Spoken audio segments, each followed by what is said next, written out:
আমার ছেলে কত কাজে, wow, I proud of you বেটা। হাই গাইস, চলে আসলাম আবার একটা নতুন মিনি ব্লগ নিয়ে তোমাদের সাথে শেয়ার করতে। তোমরা কেমন আছো? আশা করি অনেক ভালো আছো। আমিও অনেক ভালো আছি তোমাদের আশীর্বাদে। তো মেয়েদের জীবনের কাজ কি? মেয়েদের বিয়ে হয়ে গেলে শুধু রান্নাঘরে রান্না আর বান্না এই সবে করতে হয়। তো দেখো, এখন আজকে সকালে রুটি আর সাথে একটু চানা তরকারি হয়ে যাচ্ছিল। তারপরে গিয়ে দেখো আমি উঠানগুলো ভালো করে সুন্দর করে ঝাড়ু দিচ্ছিলাম, আর রুটিটা আমার ননদে বানাচ্ছিল। আর আমার ছেলেকে দেখো কি কাজ করছিল আমার সাথে সাথে। আমি যেদিকে যাব ও ওদিকেই কাজ করতে যাবে। তো মার কর্মিকার ছেলে হলো কি না? চলো তোমাদেরকে দেখাই আমার শাশুড়ি মা আজকে বাসন ধুচ্ছে। কি লজ্জা পায়। মা কি করতেছো?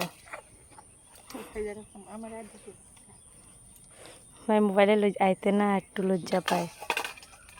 মা হাসতেছ? কি বানাও বাবা? মাম বানাও? কে খাইব? আমি। ও, তুমি কে বাঁচো? বানাও, তাড়াতাড়ি বানাও। তাড়াতাড়ি সবাই চলে এসো রুটি খেতে। তো আজকে ব্লগটা আমি এখানেই শেষ করছি। ভালো লাগলে লাইক কমেন্ট করে দিও। নেক্সট ব্লগে দেখা হচ্ছে।